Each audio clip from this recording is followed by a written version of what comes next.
prepared speeches of the evening. And I want to thank David Rashay for volunteering to do a speech at the last minute. Logan had some family things to deal with, so he's always wonderful to hear speak. And an interesting thing about David is that if he could do something very daring without any fear, he would surf the biggest wave in the world because it would be such a rush. Let's welcome David Rashay.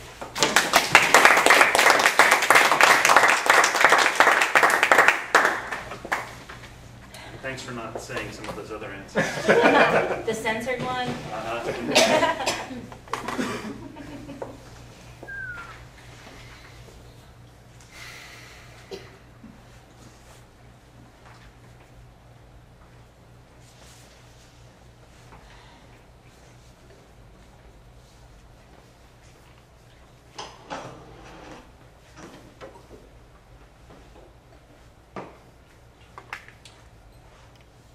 The speech tonight I'm going to give you is not humorous.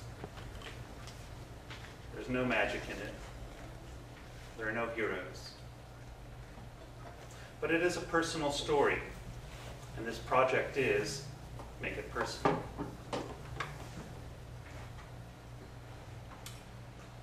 Good Friday, also known as Black Friday this year, my mother died. And it's not quite the way she died, or the fact that she died. After all, she had been sick for quite some time that is surprising to me. Rather, it is the circumstances of her death. Earlier that day, on Thursday, we had traveled to Sacramento, to my brother-in-law's house. And we ate dinner, watched a movie, and I was feeling really tired, so I went to sleep at around 11 o'clock that night. At 11:30, though, I thought, I wonder how my mom's doing.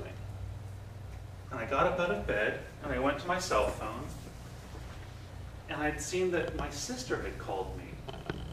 Now, that was the day, if you remember, in Santa Cruz, that the telephone service had been cut, so I hadn't been getting any messages all day long. So at 11:30, I called my sister. I said, Kathy, how's Mom doing? She said, not well.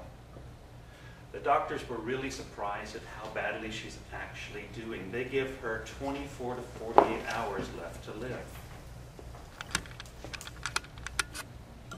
I thought, okay, I'm going to come down. I'm going to travel down to Salinas and see my mom. She said, okay. My wife, Penny, said, wait till the morning. It's 11:30 at night. Just wait till the morning. But I had a really strange feeling inside me, like I shouldn't wait till the morning. You know that kind of a feeling? I said, no, I need to go. She said, you're really tired, though, and you're going to fall asleep on the road. And I said, no, I'll be fine.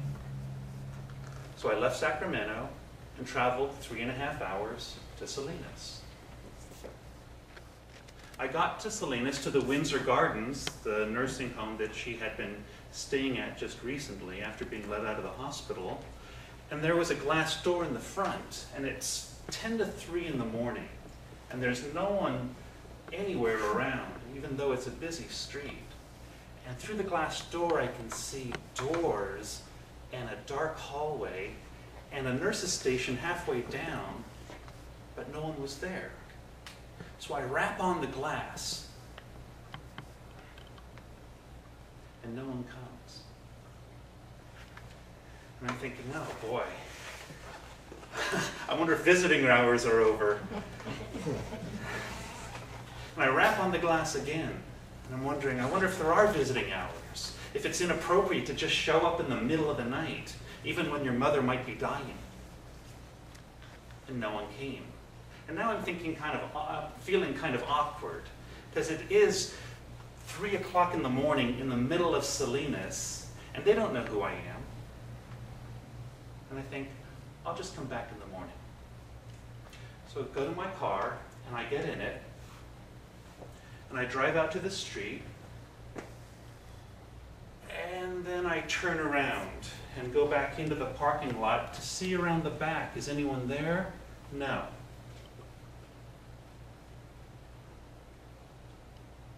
So I go back to the street, and I'm going to leave. I think, well, maybe I'll just go this way and see if there's anyone this way. No. So I'm in a quandary because I really want to see her. I really want to get in, but the place is shut down, and it's now 3:02 in the morning, 3:03 in the morning. So I think, okay. So I make a U-turn in the middle of the street, and I'm just about to drive home, and I see a light in my window, my rearview mirror. And I slow down, and the car comes and parks right in front of the nursing home. I thought, aha, perfect. So I go park my car really quickly, and I go up to the window, and sure enough, here comes a guy delivering meds at 3:05 in the morning. I say, hi. Hi. And he raps on the window, and no one comes. So he takes out his key, and he raps on the window with his key, aha. And sure enough, here comes someone down. Opens the door, hi Jerry, hi Maggie. Walks in, I walk in behind him. I'm here to visit my mom, Phyllis Riche. As if this is the most normal thing in the world to show up at 3 in the morning. Hi David, let me show you where her room is. So she takes me down the hall and around the corner, and there is the room where my mother is. And I go in the room, and there's my mother, flat on her back, with an oxygen mask on her nose, with her eyes closed, very pale, and she looks terrible. She really looks terrible. So I walk up and I hold her hand and I kiss her and I stroke her hair and I say, I'm here, I'm here, I'm here. I love you, I love you, I love you. I'm sorry you're going through this. It's okay, it's okay. Thank you. Bless you. And during this time that I'm talking, my mother is gurgling, breathing, and then swallowing hard. And then gurgling, breathing, and then swallowing hard. And then one last rasp of a gurgle breath.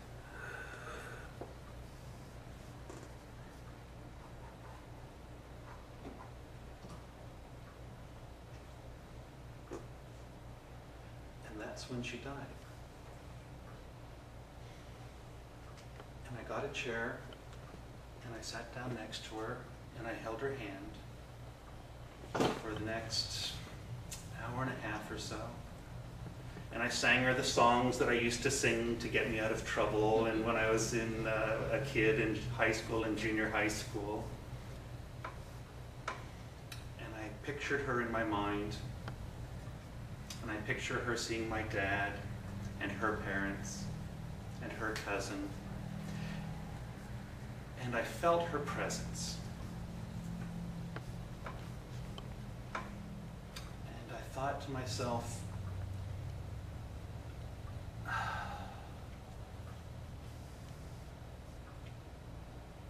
I'm no hero.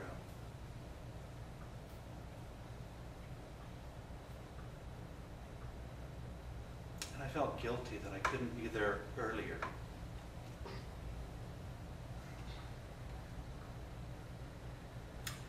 And then I drove home. And as I was driving home, I was picturing my mom in my head. And she kept telling me this message. And the message that she told me, that she still tells me today, whenever I'm feeling anxious is one word: peace. Peace. As if it's okay to not be a hero and save your mother from her deathbed. As if it's okay, no matter what happens, even a grisly death or an untrying death or a death at all. Peace. What a blessing. What a blessing that whatever reason I got up out of bed at 11:30 and called my sister. What a blessing that I went down and traveled the 3.5 hours to see her within a minute of her dying. How would I have felt the next morning if I'd woken up at 8:30 or 9 o'clock and had a big breakfast and then traveled down and had them say, "Oh no, your mom died last night"? Holy Christ. What a blessing that for some weird reason I listened to that intuition within me. It's a blessing for me. It's a blessing for me to have been there when my mom died, to represent all 5 of the kids with her and to hold her hand and to say, "I'm here. I love you. Bless you. Thank you." And it's a blessing to have that voice inside my head today, this week, as a matter of fact, remind me. Peace. Madam Toastmaster.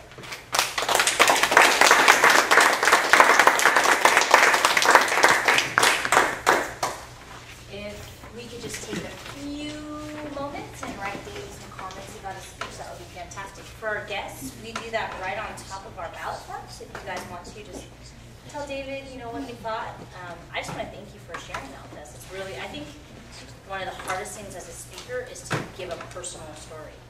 So I think that is one just amazing